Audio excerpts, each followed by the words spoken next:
Continuamos con la segunda ponencia de esta parte, otitis media aguda.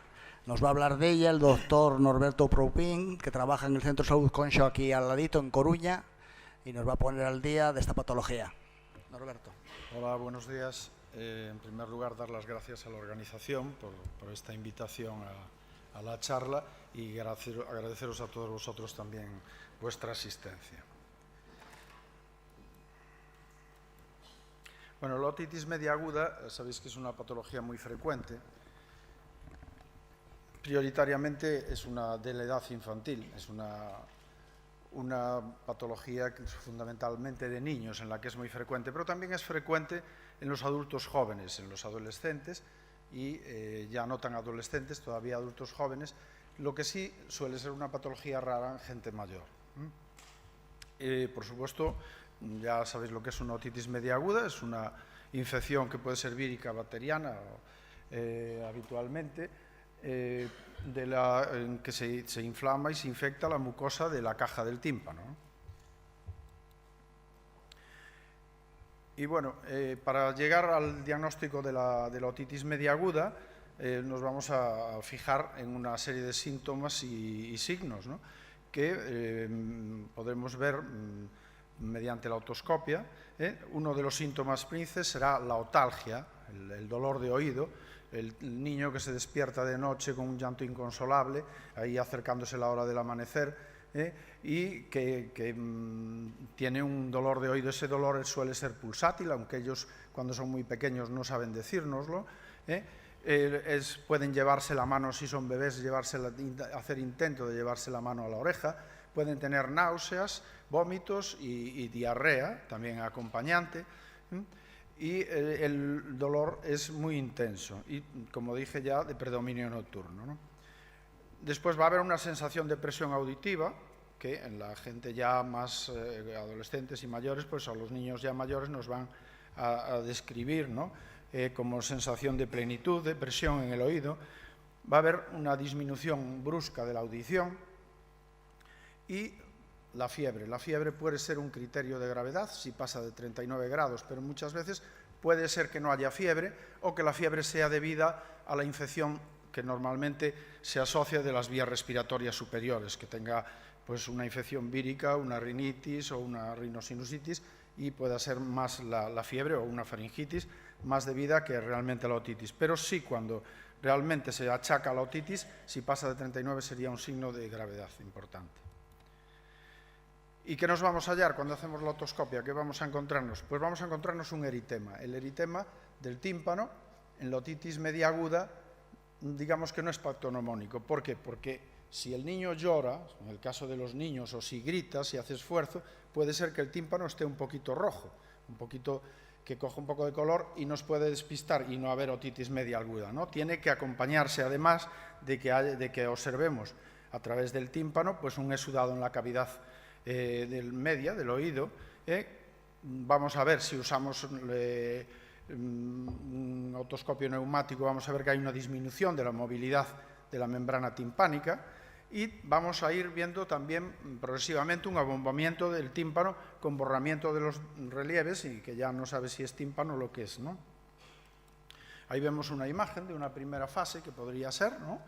Ahí vemos cómo el tímpano está eritematoso, está abombado, vemos que hay contenido en la caja. Una segunda fase en la que vemos ya un abombamiento, vamos que va en evolución y cada vez vamos perdiendo más las referencias. Y veis, ya aquí no hay referencias, solamente se ve el umbus ahí un poquito en el centro y el resto ya es difícil de definir lo que es, ¿no? Y si no se trata, o a veces tratándolo pero con mala evolución, pues ¿qué puede pasar? Pues que se produzca una otorrea. Lo típico es que cuando se produce esa otorrea, o sea, hay una perforación del tímpano y el dolor cesa, digamos, espontáneamente prácticamente. Una vez que empieza a supurar, el individuo ya refiere que no tiene dolor, ¿no? Bien, en la patogenia de la otitis media aguda hay un factor fundamental, que es la trompa de Eustaquio, ¿no? La trompa de Eustaquio, debido a que es la vía de comunicación y la que mantiene las presiones en la caja del tímpano, en el oído medio, es fundamental. Cuando se obstruye o cuando se inflama, entonces la presión aumenta en la caja del tímpano y entonces se produce ese sudado. Hay teorías que dicen que en ese sudado después posteriormente se contamina y se hace la infección bacteriana y se produce la otitis media aguda. Por otra parte, la trompa de Eustaquio es un tubo que va desde la rinofaringe, entonces hay cantidad, sobre todo por eso es tan frecuente en los niños, comunica la rinofaringe con la caja del tímpano y entonces también va a ser una vía de entrada de gérmenes, que también podría ser, ¿no? En los niños, vamos a referirnos a ellos porque es la patología más frecuente, ¿no? La trompa de Eustaquio ya de por sí, la conformación de la trompa de Eustaquio es, digamos, anatómicamente distinta, es más horizontal, es más corta y más recta. Entonces, con más facilidad entran las secreciones rinofaríngeas hacia la caja del tímpano. Después tenemos otro factor importante en los niños, que es que, bueno, los catarros, las infecciones respiratorias de vías superiores, pues son el pan nuestro de cada día, prácticamente, ¿no?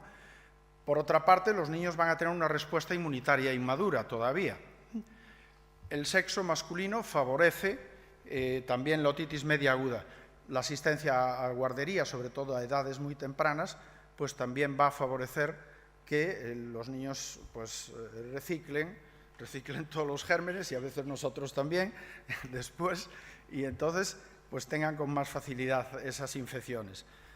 La alimentación no materna, porque la leche materna, pues por lo menos al principio, los primeros meses de vida, va a mantener las defensas contra la otitis media aguda, ¿no? Y otro factor muy importante es si nosotros fumamos y mantenemos un ambiente de humo de tabaco en casa, eso también va a producir una irritación y que va a desencadenar pues, que haya más frecuencia de otitis medias agudas. Y bueno, ya en general, que, como decíamos, la patogenia de la trompa de Eustaquio, ya no solo en los niños específicamente, es la que ocupa el lugar prominente en la patogenia de la otitis media aguda, como ya dijimos, ¿no? Y el fundamental factor es su obstrucción, que puede ser funcional o mecánica, como decíamos, por causas intrínsecas de la propia trompa de Eustaquio, que sería pues infecciones o, por ejemplo, alergia, o por causas extrínsecas, o sea, hablaríamos del cavum, de la rinofaringe, y ahí, ¿qué pasa? Que ahí pues hay las vegetaciones, o sea, la hiperplasia adenoidea, que pueden obstruir la entrada de esa trompa, y bueno, en el caso de los adultos, que ahí pues cuando la gente mayor, sobre todo si hay una otitis media así pues aguda unilateral, pues hay que descartar que haya patología tumoral, ¿no? En los adolescentes también puede haber patología tumoral, aunque rara, pero puede existir. En los niños pequeños pues eso ya sería muy raro, ¿no? Y en cuanto a los gérmenes que producen la otitis media aguda, los más frecuentes normalmente es monomicrobiana, y las más frecuentes en nuestro medio es el Streptococcus pneumoniae, el Haemophilus influenza también, y la Morasera catarrhalis en nuestro medio es muy poco frecuente, aunque esas estadísticas están sacadas de lo que hay publicado en la literatura, pero por artículos que he leído, en España nadie publica unos datos tan altos de Morasela, ¿no? Dicen que un tanto por cien, como mucho de un 5 o así. El principal problema que tenemos con estos gérmenes, bueno, después habría otros gérmenes que aisladamente puede haber, el Streptococcus pyogenes a veces, estafilococos, y en los bebés, en los lactantes menores de 6 meses, a veces hay que pensar en el coli o en enterobacterias. Bien, como decía, el principal problema que vamos a tener es las altas resistencias que tienen estos gérmenes a los antibióticos. En nuestro país es uno de los que tiene los niveles más altos de resistencias en el neumococo, ¿no? Ese 20% normalmente es de resistencia intermedia, que se llama. Sabéis que el neumococo, la resistencia no es por creación de beta-lactamasas, es por disminución de las proteínas que fijan la penicilina, ¿no? Así como el Haemophilus y la Mozzarella, esos sí crean beta-lactamasas. Entonces, el problema está en esas resistencias, pero el neumococo, resistencias realmente graves solamente son un 5%. Las otras son resistencias intermedias y aunque esa resistencia a la penicilina y a la amoxicilina, la amoxicilina sigue funcionando. ¿Y debemos prescribir siempre antibióticos? Realmente la otitis media aguda se dice que un 80% son bacterianas y hasta un 20% pueden ser víricas. Pero hay autores que dicen que las que empiezan víricas acaban siendo todas bacterianas, ¿no? Por otra parte está la curación espontánea. En el 60 o el 80% de los casos se curan espontáneamente, ¿no? Y esas curas espontáneas son más frecuentes en los niños mayores de 2 años. Lo cierto es que, bueno, yo por lo menos, y supongo que la mayoría de vosotros, damos antibióticos normalmente, ¿no? En esto hay varias corrientes. En los Países Bajos los médicos optan por un protocolo de dar antiinflamatorios analgésicos durante las 72 primeras horas y, si este no funciona, entonces iniciar un tratamiento antibiótico. Ahí pues hay varios criterios. En lo único que están todos de acuerdo es que los niños de menos de 6 meses deben tratarse siempre con antibióticos y los menores de 2 años prácticamente todos también, a menos que sea pues una cosa muy leve, ¿no? Como norma, en los niños mayores de 2 años sin enfermedad grave, otalgia importante, fiebre elevada, pues afectación del estado general, con vómitos, por ejemplo, y sin otros factores de peor pronóstico asociados, o sea, por ejemplo, que tenga vegetaciones, que tenga una rinitis asociada importante, ¿no?, o una rinosinusitis, entonces podríamos tratar sintomáticamente hasta las 72 horas. Bien, eso es una opción. Yo no diría hasta las 72 horas, personalmente. En mi experiencia personal es que a veces, y con mis propios hijos, es que le das el ibuprofeno y el primer día mejora. Pero si no mejoran las primeras 24 horas, entonces yo no esperaría 72 horas, ¿no? Desde luego, en niños menores de 2 años o con signos de gravedad o con enfermedad recurrente, tratar con antibióticos desde el diagnóstico. ¿Y qué antibióticos emplear?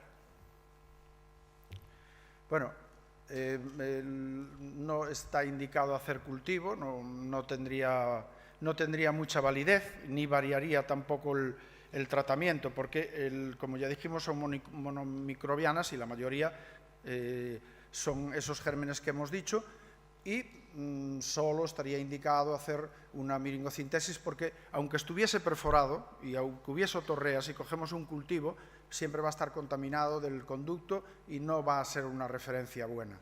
Entonces, hacer una timpanocentesis solo estaría indicado en bebés de menos de 6 meses o en complicadas o que no responden bien al tratamiento o que el cuadro clínico general es de mucha afectación y entonces está indicado ver qué germen es, ¿no?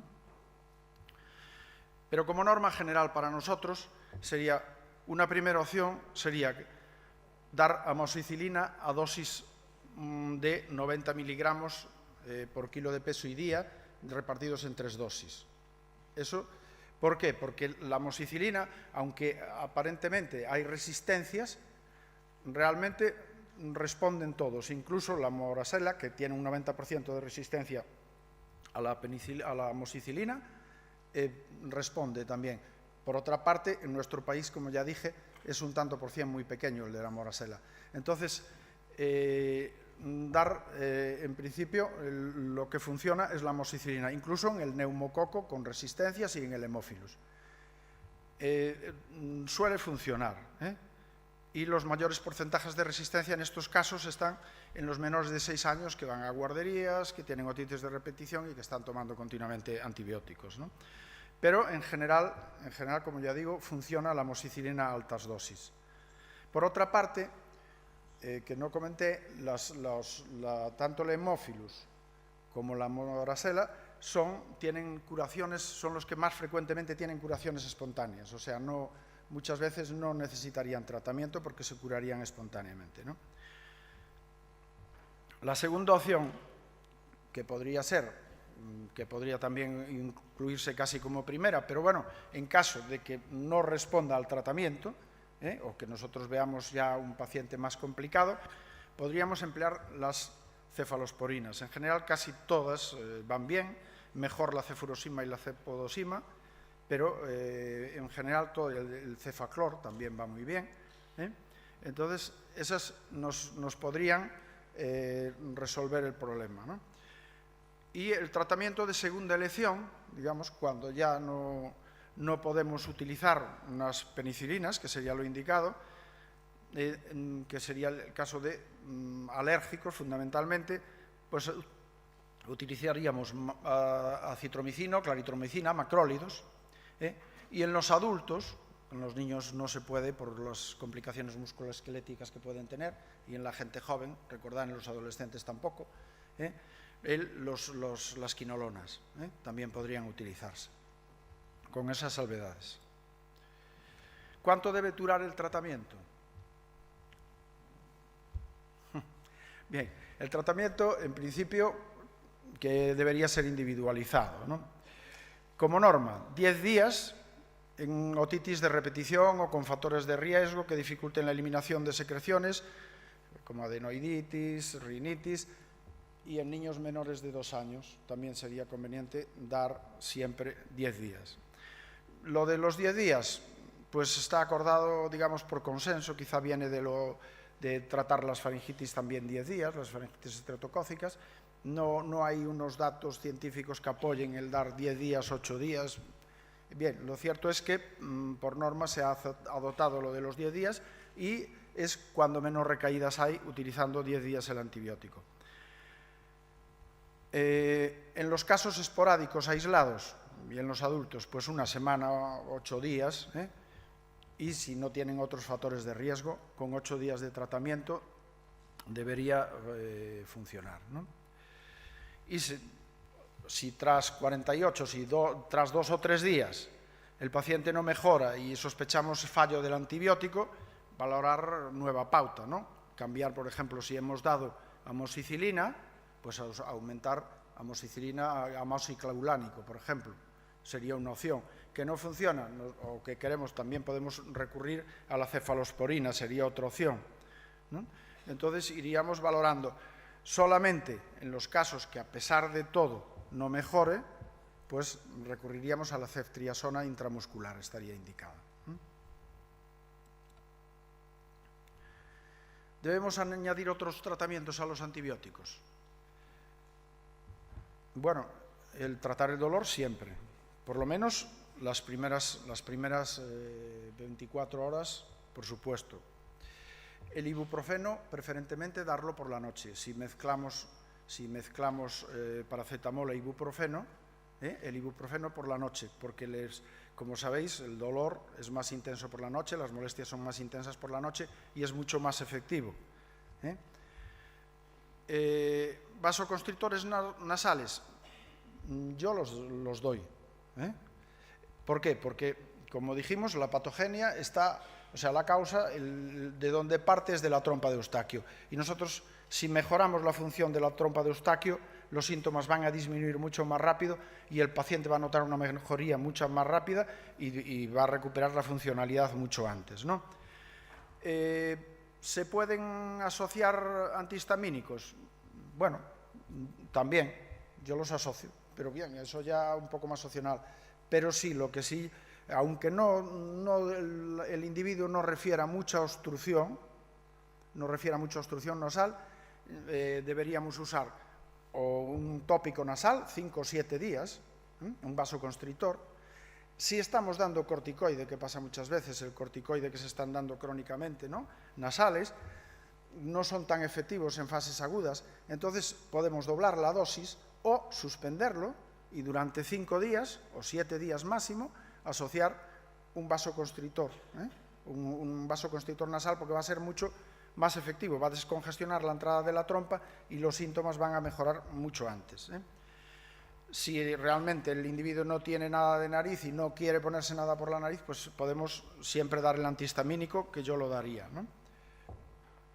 Los corticoides, bueno, ya hemos hablado, se pueden dar en casos muy agudos y en los adultos, e incluso en los niños también, la Stilsona, pero se puede dar cuando el cuadro es muy aparatoso, con mucho dolor y con mucha clínica, pues podemos darlo por vía general y por vía tópica, como ya dije. No van a ser para tratamiento agudo, doblar la dosis o incluso triplicarla, o si no, ir al vasoconstrictor unos días y después que vuelva, por ejemplo en el caso de los alérgicos, ¿no? Después que vuelvan al corticoide que estaban poniéndose crónicamente. La paracentesis del tímpano realmente hoy en día se hace solamente para en los inmunodeprimidos o personas con muchas resistencias bacterianas y complicaciones, ¿no? Se deben prescribir gotas tópicas, que es otra de las cosas que a veces nos planteamos, aunque hoy en día creo que ya, en principio, no aportan beneficios.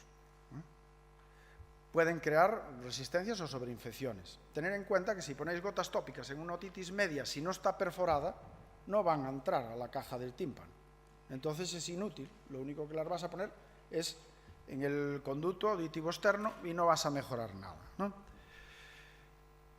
Sí estarían indicadas en las otitis externas o en las otitis media crónica supurativa. En la aguda supurativa, bueno, se pueden usar, pero hay un riesgo. ¿Qué sería el riesgo? El riesgo es que podemos producir que la perforación se hialinice, y una perforación que al cabo de 15, 20 días, un mes, se va a cerrar sola, espontáneamente, cuando esté curado. ¿Qué vamos a hacer? Que esos bordes se hialinicen y que no cierre. Es una posibilidad, no es lo habitual, ¿no? Entonces yo las desaconsejaría.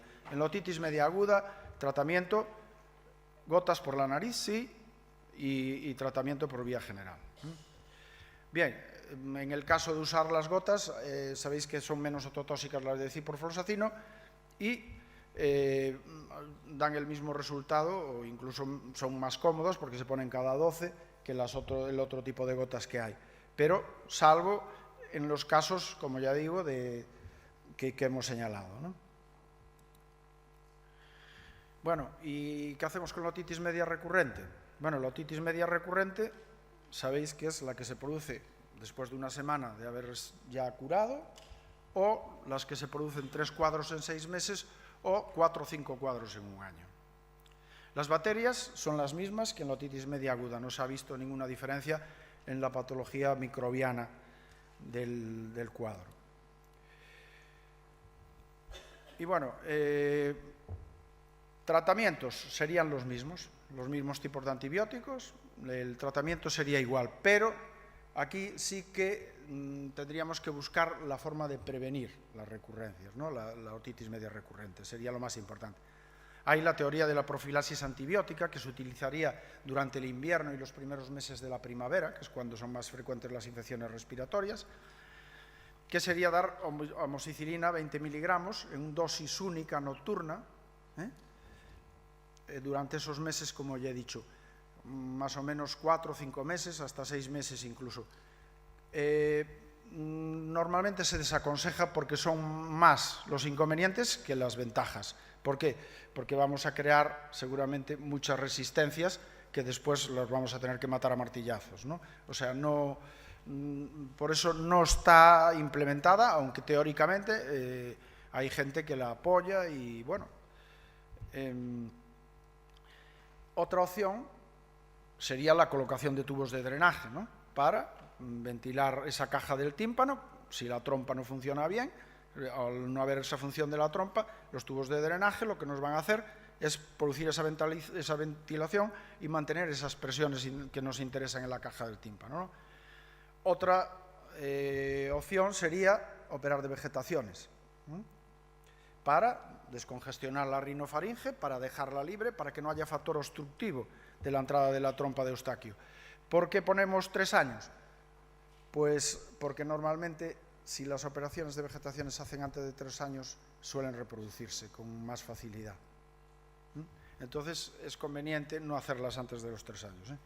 Bueno, después está la profilaxis vacunal, el del neumococo, de la gripe, la del hemófilus opcional, aunque no suelen ser esas cepas que van, pero ayuda también.